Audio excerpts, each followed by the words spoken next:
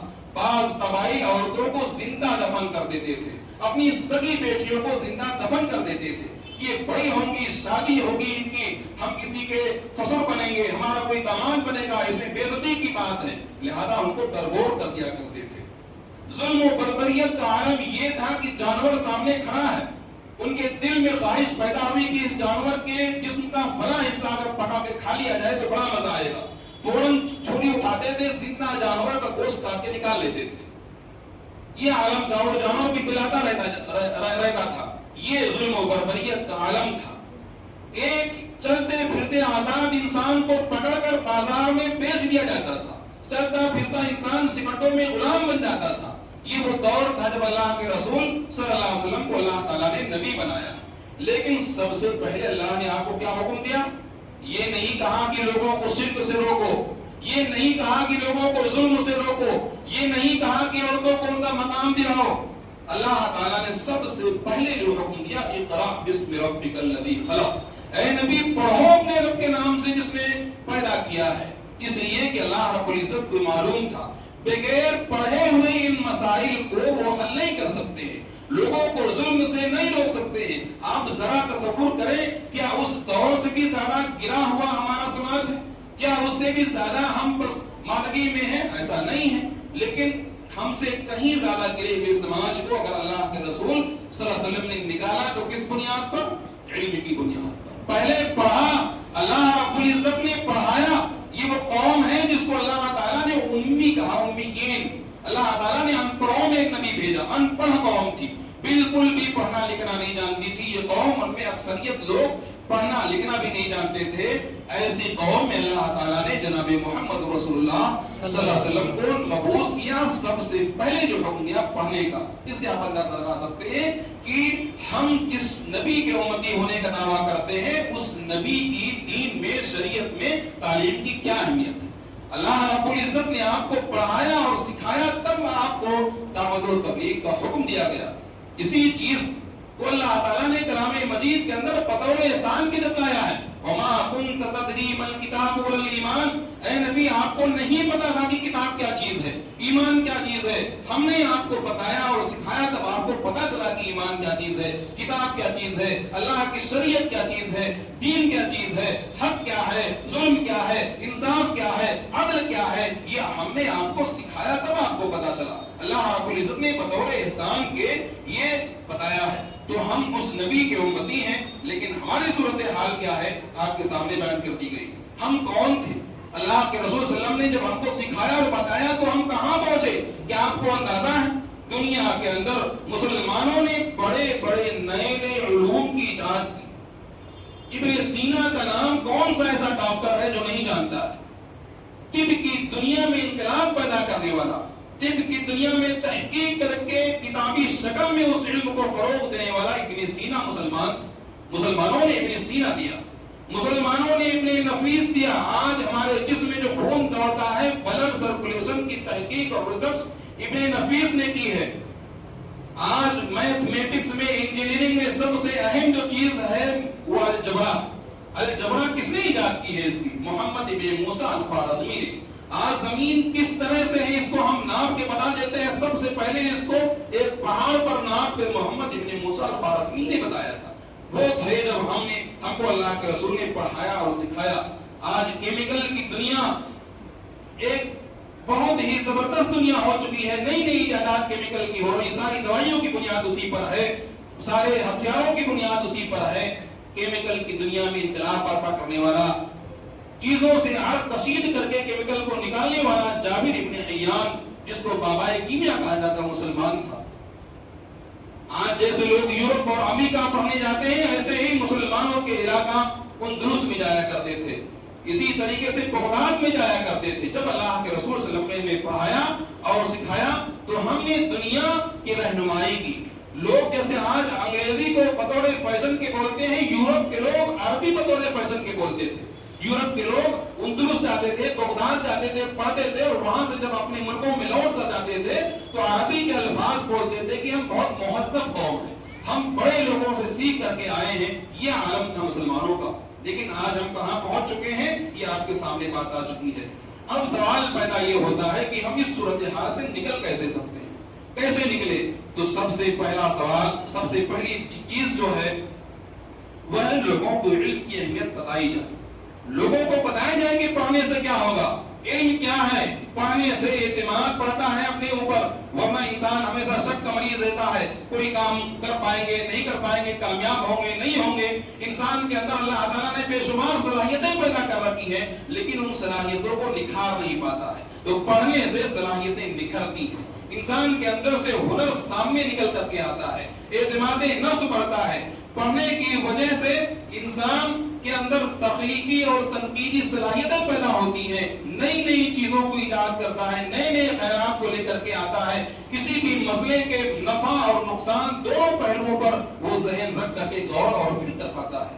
پڑھنے سے بہت سارے سماجی برائیوں کا خاتمہ کیا جا سکتا ہے۔ پڑھائی کے ذریعے سے سماج کے اندر پھیلے ہوئے عدم مساوات کو، اونچ اور نیچ کو ختم کیا جا سکتا ہے۔ پڑھائی کے ذریعہ سے صحت اور تندرستی کے بہت سے مسائل کو حل کیا جا سکتا ہے۔ آپ سب جانتے ہیں کہ آج میڈیکل کا جو ڈپارٹمنٹ ہے وہ لوٹ اور مار کا ڈپارٹمنٹ بنا ہوا ہے۔ معمولی سی بیماری ہو جائے، لاکھوں روپے آپ کے خرچ ہو جائیں گے، لیکن آپ پڑھے لکھے اگر ہیں تو آپ تحقیق کر کے جان سکتے ہیں کہ ہم کو اس دوائی کی ضرورت ہے، اس ٹیسٹ کی ضرورت ہے، جو ٹیسٹ کرایا ہے اس میں بیماری ہے کہ نہیں ہے۔ ان تمام چیزوں کو دیکھ کر کے کون سی بیماری میں کس طرح سے ہمیں رہنا چاہیے، طرز زندگی کو بدل کر آپ اپنی بہت سی بیماریوں کا علاج کر سکتے ہیں۔ تو اس طرح سے بے شمار فوائد ہیں۔ ملک جو فیصلہ کرتے ہیں، ملک کی جو تقدیر لکھتے ہیں، ان کے ساتھ آپ بیٹھ کر ملک کے فیصلوں میں حصہ لے سکتے ہیں۔ تو یہ تمام باتیں بچوں کو، والدین کو بتانے کی ضرورت ہے۔ اسی طریقے سے والدین کی کاؤنسلنگ کرنے کی ضرورت ہے۔ ہمارے درمیان مسلمانوں کے ہاں بچے تو پیدا ہو گئے، لیکن پڑھائی کیا چیز ہے، پڑھائی کیسے کی جاتی ہے، آپ پڑھاؤ گے بچے کو تو اس سے کیا فائدہ ہوگا، کیسے کرو گے، کیسے آپ اپنے ٹائم کو مینجمنٹ کرو گے، کیسے پیسے کا انتظام کرو گے، کون سی اسکول میں داخل کرو گے، یہ تمام چیزیں ہر ماں باپ نہیں جانتے۔ بس ایسے اٹھایا اور کہیں کسی بھی اسکول میں داخل کر دیا، سب کو باتیں نہیں پتا۔ تو اس لیے کاؤنسلنگ ضروری ہے۔ جو سماج کے اندر پڑھے لکھے لوگ ہیں، ہماری وہ نوجوان بھائی اور بہنیں جنہیں اللہ تعالیٰ نے موقع دیا کہ انہوں نے پڑھا، وہ آگے بڑھے، انہوں نے ترقی کی، ہر محلے کے ایسے مسلم نوجوان بچے اور بچیوں کی ذمہ داری ہے کہ وہ ڈور ٹو ڈور کمپین چلائیں، گھروں کو جائیں اور محنت کریں اور لوگوں کو، والدین کو جاگروک کریں کہ تعلیم کیا چیز ہے اور بچوں کے تئیں آپ کا برتاؤ کیسا ہونا چاہیے۔ آپ دیکھیں کہ لوگ چھوٹے چھوٹے بچے، ان کو موبائل دے دیا ہے، دن بھر وہ گیم کھیلتے ہیں، دن بھر کارٹون دیکھتے ہیں، دن بھر ریل دیکھتے ہیں۔ اب وہ بچے بھی اس ماحول میں پل چکے ہیں، پڑھ چکے ہیں، ان کو آپ کتابیں دو گے تو کب پڑھیں گے؟ سوال ہی نہیں پیدا ہوگا، 2-4 سال مشکل سے پڑھیں گے، بھاگ جائیں گے۔ تو والدین کی کیا ذمہ داری ہوتی ہے؟ آپ جائیں، جن کو دیکھیں کہ بڑے بڑے ادھیکاری بڑے بڑے پوسٹوں پر بیٹھے ہوئے ہیں، کم از کم 3 پیڑھیوں کی محنت ہے ان کے پیچھے۔ کسی بھی ادھیکاری کو، کسی بھی آپ مالدار کو دیکھ لیں یا کسی پڑھے لکھے انسان کو دیکھ لیں جو اعلیٰ مقام پر ہے، کم از کم 3 پیڑھیوں کی محنت ہوتی ہے، تب جا کر کے انسان کسی مقام پر پہنچتا۔ ان کے باپ نے محنت کی، ان کے دادا نے محنت کی، تب جا کر کے وہ آج یہاں پہنچے ہیں۔ لیکن ہمارے مسلمان والدین کو بچوں کی تربیت کیسے کی جائے، پڑھائی میں دلچسپی کیسے پیدا کرائی جائے، یہ بالکل بھی نہیں پتا ہے۔ اس لیے ہمارے پڑھے لکھے نوجوان بچے اور بچیوں کی ذمہ داری ہے۔ اسی طریقے سے بچوں کی کاؤنسلنگ، بچوں کو آپ بلائیے، مساجد کے اندر ہمارا سینٹر قائم کیجیے، مساجد کے اندر ان کو آپ بلائیں اور نوجوان بچے اور بچیوں کو آپ جوڑیں، وہ بچوں کو سکھائیں کہ پڑھنے سے کیا ہوتا ہے، پڑھ کے تمہیں کیا ملے گا۔ آپ بہت سے مسلمان بچے جو پڑھتے ہیں ان سے پوچھو کہ پڑھ کے کیا ملے گا، پڑھ رہے ہیں لیکن بتا نہیں پائیں گے پڑھ کے کیا ملے گا، نہ پڑھنے سے کیا نقصان ہے۔ آپ اندازہ کر لو، 10 بچوں سے پوچھ لو کہ تمہیں مجھے بتاؤ نہ پڑھنے سے کیا نقصان ہے، پڑھنے سے کیا فائدہ، نہیں بتا پائیں گے۔ تو آپ کاؤنسلنگ کیجئے، بچوں کے دماغ میں جب یہ بٹھا دیں گے پڑھنے سے کیا فائدہ ہے اور نہ پڑھنے سے کیا نقصان ہے، آپ کیا کیا بن سکتے ہو، آپ بہت بڑے انسان بن سکتے ہو، بہت بڑے تاجر بن سکتے ہو، بہت بڑے ادھیکاری بن سکتے ہو، کیا کیا آپ بن سکتے ہو، یہ تمام چیزیں جب بچوں کو بتائی جائیں گی، ان کے سامنے ایک ٹارگٹ ہوگا، تو آپ ان کی پڑھائی چھڑاؤ گے تو بھی نہیں چھوڑیں گے۔ جب تک انسان کے سامنے ٹارگٹ نہ ہو کہ ہم پڑھ کے کیا کریں گے، پڑھ کے کیا بنیں گے، تب تک آپ اس کو مارو یا لٹکا دو، کچھ بھی کرو، وہ پڑھ نہیں سکتا۔ تو اس لیے کاؤنسلنگ کی ضرورت ہے۔ اسی طریقے سے بچوں کی تیاری کی ضرورت ہے۔ 9 سے لے کے 12 تک کے جو بچے ہیں، یہ ہماری قوم کی میراث ہے۔ سب سے قیمتی چیز ہم مسلمانوں کے پاس اگر کوئی ہے تو وہ 9 سے لے کے 12 تک کے ہمارے بچے ہیں۔ اس سے بڑی دولت ہم مسلمانوں کے پاس کوئی نہیں ہے۔ ان کی تیاری کی ذمہ داری ہم تمام مسلمانوں کے اجتماعی ہے۔ ہر مساجد کے لوگوں کو یہ کام شروع کرنا چاہیے کہ 9 سے لے کے 12 تک کے بچوں کی کاؤنسلنگ کریں، ان کو مساجد میں بلائیں، ان کے لیے بہترین ٹیچر کا انتظام کریں اور پڑھائی کا طریقہ اور ڈھنگ انہیں بتائیں، کیسے کلاس میں جایا جاتا ہے، کلاس میں کیسے سنا جاتا ہے۔ باتوں کے سب ایک فن ہے، ہر ایک بس امام نے بس کلاس میں گئے پڑھ لیا، کلاس میں چیزوں کو کیسے سنتے ہیں، کیسے نوٹ تیار کرتے ہیں، ایک فن ہے۔ اگر موقع ہوتا ہے میں آپ کو بتاتا ہوں، وقت کی تنگی ہے تو یہ پڑھے لکھے لوگ جانتے ہیں، جو ہائی ایجوکیٹڈ لوگ ہیں، اعلیٰ تعلیم جن کے پاس ہے، انہی کے پاس یہ ڈھنگ اور طریقہ ہے۔ تو ایسے لوگوں کی مدد لے کر کے پورے ہندوستان سے آپ ایسی پارٹی اور کمیٹی بنا کر کے مساجد کے ذریعے سے کام شروع کریں کہ بچوں کی تیاری کریں 9 کی 10 کے لیول کی، اور ساتھ ہی ساتھ ان کا مقصد انہیں بتائیں کہ آپ پڑھ کے کیا بن سکتے ہو، کہاں کہاں جا سکتے ہو، آپ کہاں ایڈمیشن لے سکتے ہو۔ سبھی والدین کو یہ نہیں پتا، سبھی بچوں کو نہیں پتا ہے کہ ہم کون سا کورس کر سکتے ہیں جس میں پڑھنے کے بعد ہماری زندگی بہتر ہو سکتی ہے۔ جاتے ہیں اپنے من سے کسی بھی ایسے کورس میں لے لیتے ہیں جس کی کوئی اہمیت نہیں ہے، تو مارکیٹ میں کس کورس کی اہمیت ہے، کس کورس کو کرنے کے بعد مناسب ہم کو نوکری مل سکتی ہے، مناسب نمائندگی مل سکتی ہے، ایسی تمام چیزوں کے لیے کاؤنسلنگ ہونا ضروری ہے، جو پڑھے لکھے لوگ ہی جانتے ہیں۔ تو اس لیے ان بچوں کی کاؤنسلنگ اگر آپ کر دیتے ہیں تو ان کو پڑھنے سے کوئی نہیں روک پائے گا، اور ہائر ایجوکیشن میں جو ہماری حالت ہے وہ سدھر جائے گی۔ اسی طریقے سے اچھے تعلیمی اداروں کا قیام، اپنے مکاتب، ہمارے یہاں جو مکاتب چلتے ہیں وہ عام طور پر مقصد یہ ہے کہ دین کی تعلیم حاصل کر لو بس۔ بھائی اگر وہ بچہ مکمل وقت میں آپ کے یہاں تعلیم حاصل کر رہا ہے تو دنیا کی تعلیم حاصل کرنے کے لیے کب دوبارہ پیدا ہوگا پھر پڑھے گا؟ ایسا تو نہیں ہو سکتا کہ ایک بار پیدا ہوا تو آپ کے یہاں دینی تعلیم حاصل کر لی اور ایک بار پیدا ہوگا تو دنیا کی تعلیم حاصل کر لے گا۔ وہ انسان جو دنیا کے بارے میں کچھ جانتا ہی نہ ہو، سماج میں نکلنے کے بعد دین کی باتیں لوگوں تک کیسے پہنچائے؟ ان کے ذہن کو جب وہ پڑھ نہیں سکتا، ان کے ذہنی معیار کو سمجھ نہیں سکتا، تو اپنی باتوں کے درمیان کیسے رکھے گا؟ اس لیے جو مکاتب ہیں مساجد میں چلنے والے، ان کے اندر ان کے ذریعہ سے جو ادارے چلتے ہیں، ٹھوس دینی تعلیم اور ٹھوس دنیاوی تعلیم دونوں دی جائے، بنیادی تعلیم مضبوط کی جائے تاکہ آگے چل کر بچے تعلیم کو نہ چھوڑیں۔ اسی طریقے سے اسکالرشپ کا قیام کیا جائے، جو غریب بچے ہیں ان کی مدد کی جائے۔ اب سوال پیدا ہوتا ہے کہ یہ کام کون کرے گا؟ تو یہ کام مساجد کے ذمہ داران، اس لیے کہ مسلمانوں کے سب سے زیادہ خیر خواہ اگر کوئی ہوتا ہے تو مساجد سے جڑے ہوئے لوگ، نماز پڑھنے والے نمازی لوگ مساجد کے ذمہ دار یہی ہوتے ہیں، ورنہ باقی مسلمانوں کی کس بات کی پرواہ ہے؟ کیا ہو رہا ہے دنیا میں انہیں کوئی پرواہ نہیں۔ اس لیے مساجد سے جڑے ہوئے لوگ، یہاں نماز پڑھنے والے لوگ، دیندار لوگ، ان کی ذمہ داری ہے کہ آپ ایک کمیٹی تشکیل دے کر کے ان تمام باتوں پر غور کریں اور اس کے لیے مسلم سماج کے اندر تعلیم کو کیسے فروغ دیا جائے یہ کام کریں۔ اس کے لیے آپ کو پیسے خرچ کرنے کی ضرورت پڑے گی، اپنے مال کو صرف کرنا پڑے گا، اور اس کے لیے آپ کو صحابہ کرام کو یاد کرنا پڑے گا۔ اللہ کے رسول صلی اللہ علیہ وسلم نے جس زمانے میں زندگی گزاری ہے، پتھروں پر پیٹ پر پتھر باندھ کر، تو سارے لوگ ایسے نہیں تو ان میں مالدار بھی تھے، انہوں نے نمایاں کردار ادا کیا۔ آپ کو معلوم ہونا چاہیے کہ ایک ہی جنگ کی تیاری میں عثمان ابن عفان رضی اللہ تعالیٰ عنہ نے 1000 دینار یعنی 4.25 کلو سونا ایک ہی بیٹھک میں دے دیا۔ معمولی بات نہیں ہے، 1000 اونٹ بھی اسی جنگ میں دے دیا۔ مسلمانوں کے لیے پینے کا پانی نہیں تھا، اللہ علیہ وسلم نے کہا کون ہے جو کنویں کو خرید کر جنت خرید لے؟ عثمان رضی اللہ تعالیٰ عنہ کھڑے ہوئے کنویں کو خرید لیا اور مسلمانوں کے لیے اسے وقف کر دیا۔